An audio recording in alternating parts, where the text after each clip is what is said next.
Good evening, I'm Lance, and welcome to Dozing Off.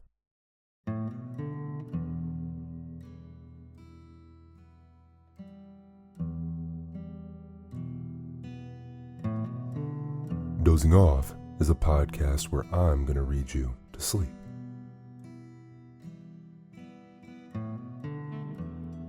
I'll narrate short stories and classic literature in this deep and relaxing tone to allow you to put your overactive mind at ease and doze off. Tonight is a bit of a special episode. This is a big shout out to Rebecca R.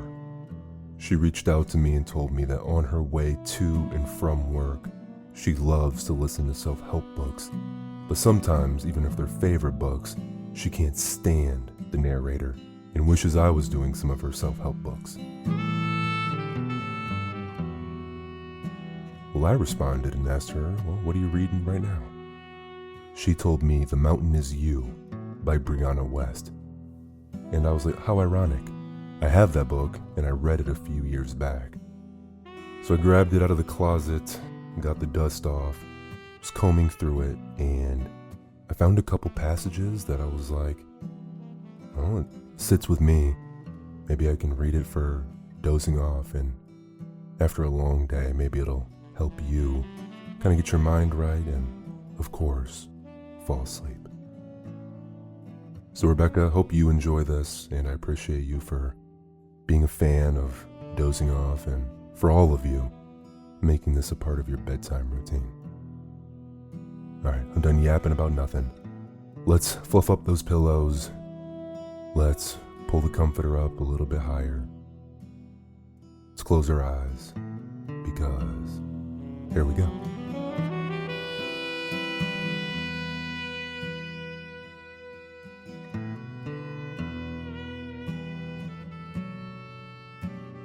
The Mountain Is You, transforming self-sabotage into self-mastery.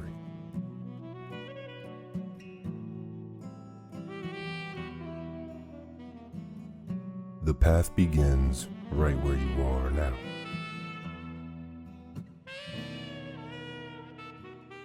If you know that change needs to be made in your life, it's okay if you're far away from your goal or if you cannot yet conceive how you'll arrive. It's okay if you're starting at the beginning. It's okay if you're at rock bottom and cannot yet see your way through. It's okay if you're at the foot of your mountain and have failed every time you've tried to overcome it. Rock bottom is very often where we begin our healing journey. This is not because we suddenly see the light, not because our worst days are magically transmuted into some type of epiphany, and not because someone saves us from our own madness. Rock bottom becomes a turning point because it's only at that point that most people think, I never want to feel like this again.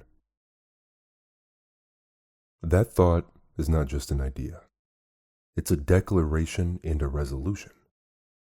It's one of the most life-changing things you can ever experience. It becomes the foundation upon which you build everything else. When you decide you truly do not want to ever feel a certain way again, you set out on a journey of self-awareness, learning, and growth that has you radically reinvent who you are. In that moment, fault becomes irrelevant.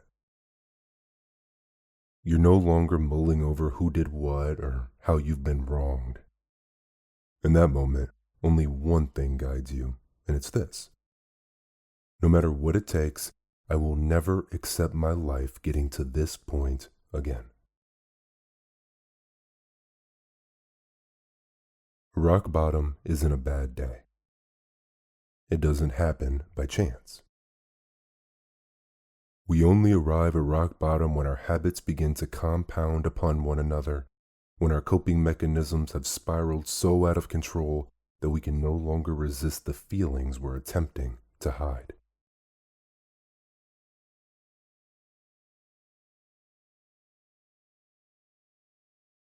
Rock bottom is when we're finally faced with ourselves.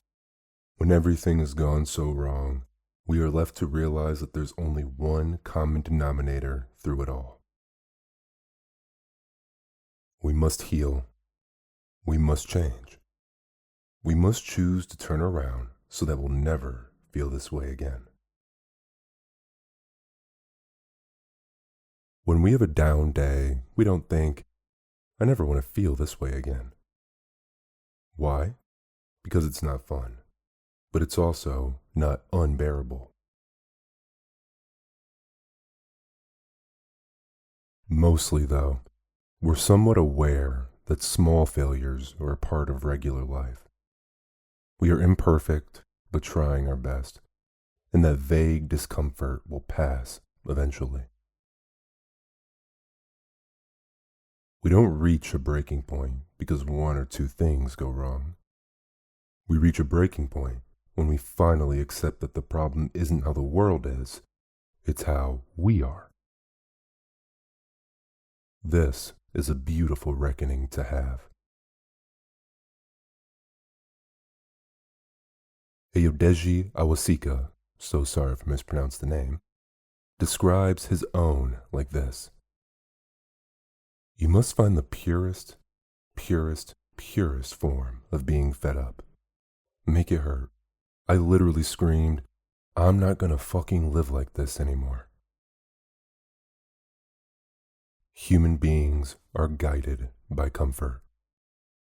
They stay close to what feels familiar and reject what doesn't, even if it's objectively better for them.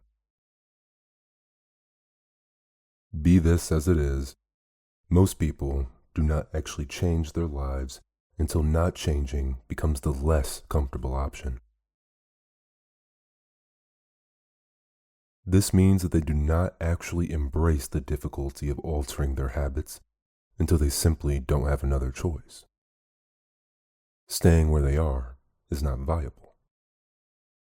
They can no longer even pretend that it's desirable in any way. They are, quite honestly, less at rock bottom and more stuck between a rock that's impinging on them and an arduous climb out from beneath it. If you really want to change your life, let yourself be consumed with rage, not toward others, not with the world, but within yourself. Get angry, determined, and allow yourself to develop tunnel vision with one thing and one thing only at the end, that you will not go on as you are.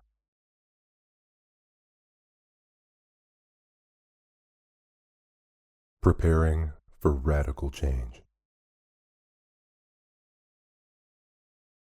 One of the biggest reasons that people avoid doing important internal work is that they recognize if they heal themselves, their lives will change, sometimes drastically.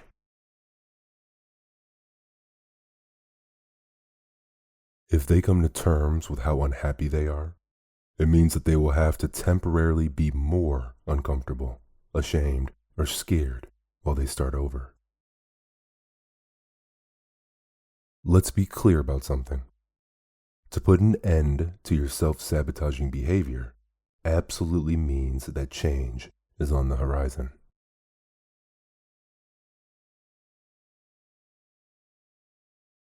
Your new life is going to cost you your old one. It's going to cost you your comfort zone and your sense of direction. It's going to cost you relationships and friends. It's going to cost you being liked and understood. It doesn't matter. The people who are meant for you are going to meet you on the other side. You're going to build a new comfort zone around the things that actually move you forward. Instead of being liked, you're going to be loved. Instead of being understood, you're going to be seen. All you're going to lose is what was built for a person you no longer are. Remaining attached to your old life is the first and final act of self-sabotage, and releasing it is what we must prepare for to truly be willing to see real change.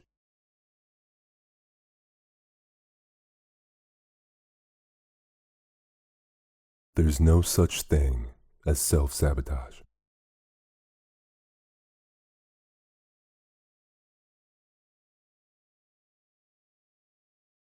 When you habituate yourself to do things that move your life forward, you call them skills. When they hold your life back, you call them self-sabotage. They're both essentially the same function. Sometimes it happens by accident. Sometimes we just get used to living a certain way and fail to have a vision for how life could be different. Sometimes we make choices because we don't know how to make better ones, or that anything else is even possible. Sometimes we settle for what we're handed because we don't know we can ask for more. Sometimes we run our lives on autopilot for long enough that we begin to think we no longer have a choice. However, most of the time, it's not accidental at all. The habits and behaviors you can't stop engaging in, no matter how destructive or limiting they may be, are intelligently designed by your subconscious to meet an unfulfilled need, displaced emotion, or neglected desire.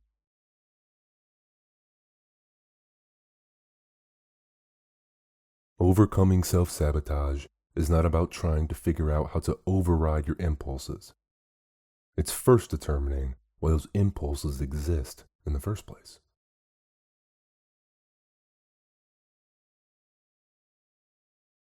Self-sabotage is often misunderstood to be a way in which we punish, deride, or intentionally hurt ourselves. On the surface, this seems true enough.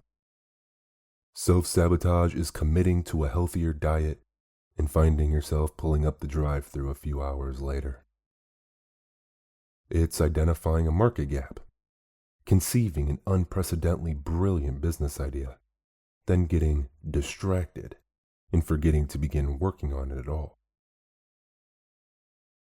It's having strange and terrifying thoughts and allowing them to paralyze you in the face of important life changes or milestones.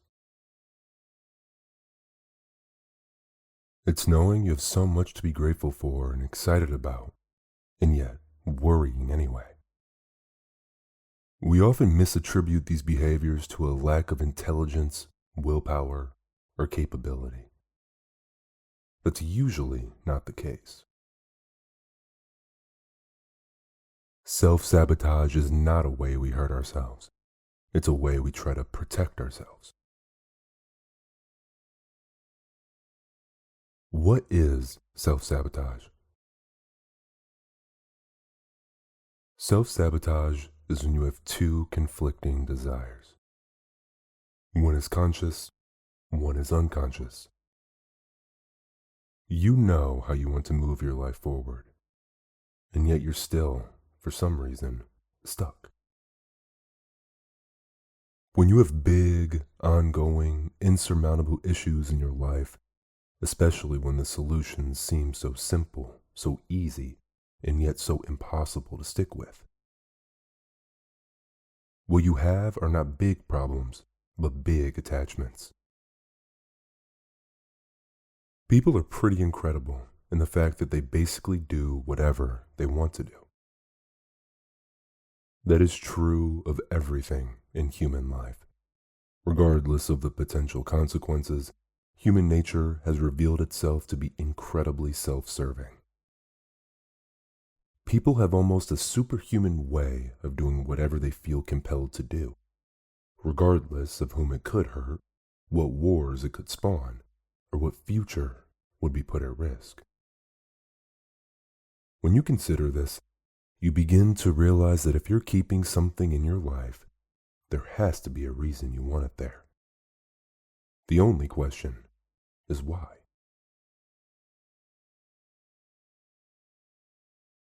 Some people can't figure out why they can't seem to motivate themselves enough to create a new business to facilitate their goal of becoming significantly wealthier.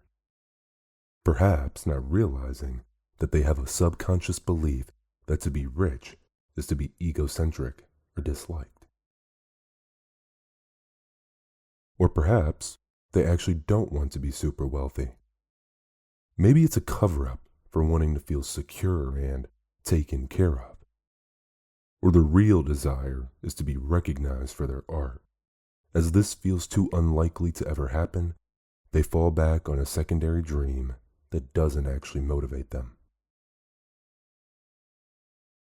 Some people say they want to be successful at any cost and yet don't want to log the long hours of work it would take to get there. Perhaps it's because they understand at some level that being successful doesn't really make you happy nor liked. In fact, the opposite trend tends to be true. Success usually exposes you to jealousy and scrutiny. Successful people are not loved in the way that we imagined they would be. They're usually picked apart because envious people need to humanize them in some way. Perhaps instead of being successful, what they really want is just to be loved, and yet their ambition for success directly threatens that. Some people can't figure out why they keep choosing the wrong relationships. People whose pattern of rejection, abuse, or refusal to commit seem to be consistent. Perhaps they don't realize that they're actually recreating the relationship dynamics they experienced when they were young, because they associate love with loss or abandonment. Perhaps they want to recreate the family relationships in which they felt helpless, but to live them again as an adult where they can help the addict, the liar, or the broken person.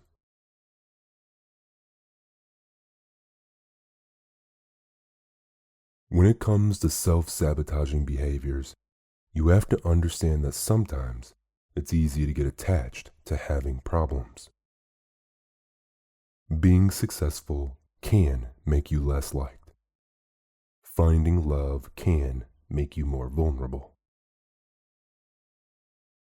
Making yourself less attractive can guard you.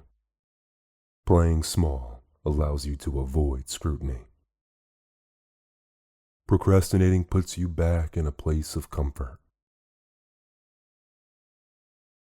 All the ways in which you're self-sabotaging are actually ways that you're feeding a need you probably don't even realize you have.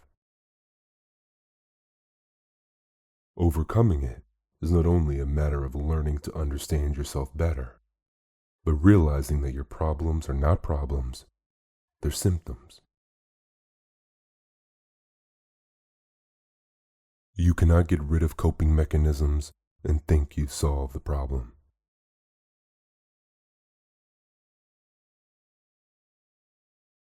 What does self-sabotage look like?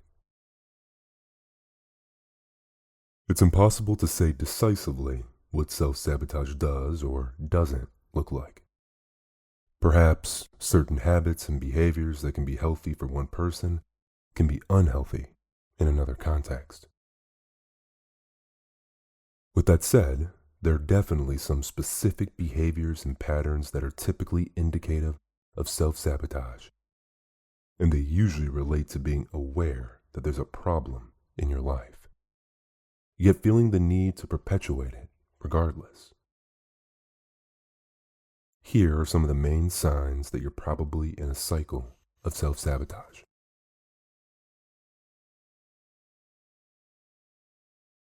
Resistance. Resistance is what happens when you have a new project that you need to work on and simply can't bring yourself to do it. It's when we get into a great new relationship and then keep bailing on plans.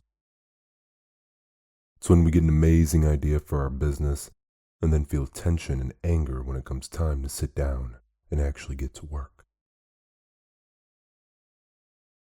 We often feel resistance in the face of what's going right in our lives, not what's going wrong. When we have a problem to solve, resistance is usually nowhere to be found. But when we have something to enjoy, create, or build, we're tapping into a part of ourselves that is trying to thrive instead of trying to survive. And the unfamiliarity can be daunting. How to resolve this? Resistance is your way of slowing down and making sure that it's safe to get attached to something new and important. In other cases, it can also be a warning sign that something isn't quite right, and you might need to step back and regroup.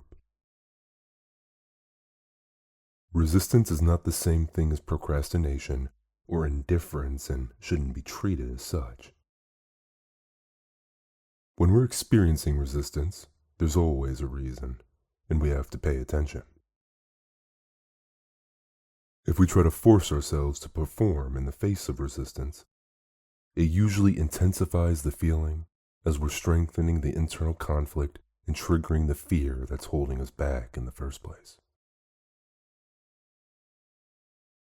Instead, releasing resistance requires us to refocus.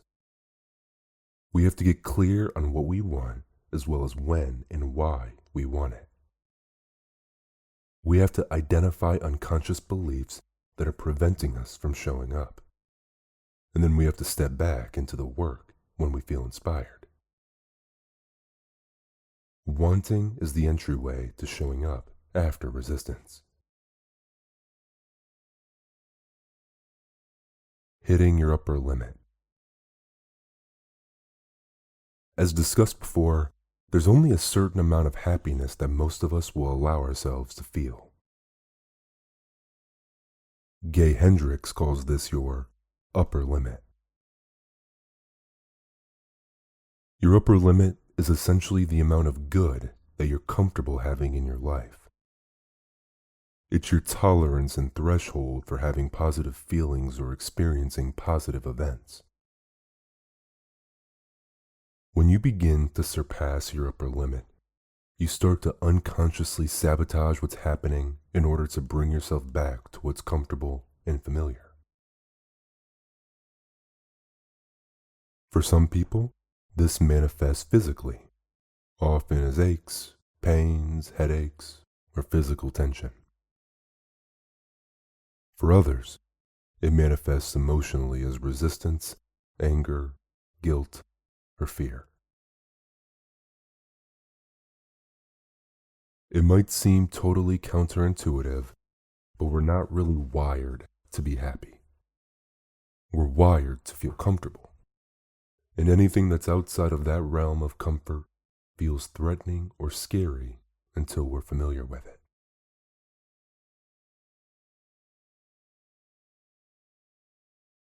How to resolve this? Hitting your upper limit is really a great sign. It means that you're approaching and surpassing new levels of your life. And that is first and foremost something you want to congratulate yourself for. The way you resolve an upper limit problem is by slowly acclimating yourself to your new normal. Instead of shocking yourself into big changes, allow yourself to slowly adjust and adapt.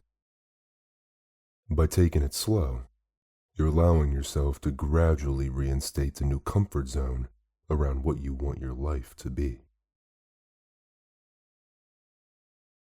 Over time, you gradually shift your baseline to a new standard. If you're still here tonight, jumping a little bit forward in the book, because I love this passage. What leaves the path is clearing the path. There is nothing that you can do to win someone or something that is not meant to be yours. You can fight with everything you have. You can hold on for as long as you can. You can force yourself into mental gymnastics to pick apart signs. You can have your friends read into texts and emails. You can decide that you know what's best for you and right for you. Mostly, you can wait. You can wait forever.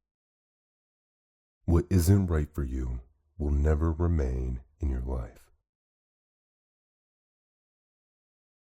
There is no job, person, or city that you can force to be right for you if it's not, though you can pretend for a while. You can play games with yourself. You can justify and make ultimatums. You can say you'll try just a little longer, and you can make excuses for why things aren't working out right now.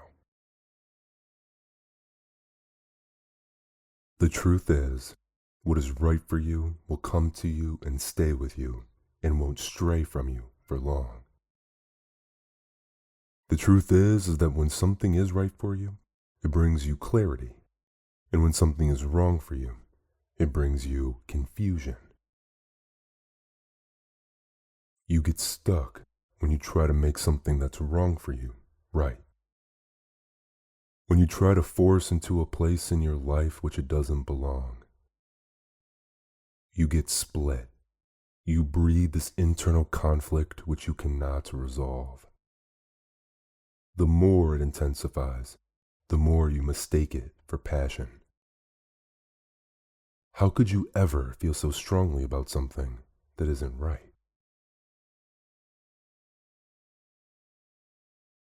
You can, because you can use your mind to get attached. You can fall in love with potential as opposed to reality. You can orchestrate and choreograph dances of how you'll live out your days when things finally settle into the rightful place. You can hinge on a fantasy life in which everything you think you want has taken root in your everyday life. But if it isn't showing up, it's just that, a fantasy. And when we start to deeply believe in an illusion, it becomes a delusion. And a delusion can be a really compelling thing. I hope you're asleep, but if you're not, I hope the message about self-sabotage and getting rid of waste in your life resonates with you like it has me tonight. I'll see you soon. Sleep well.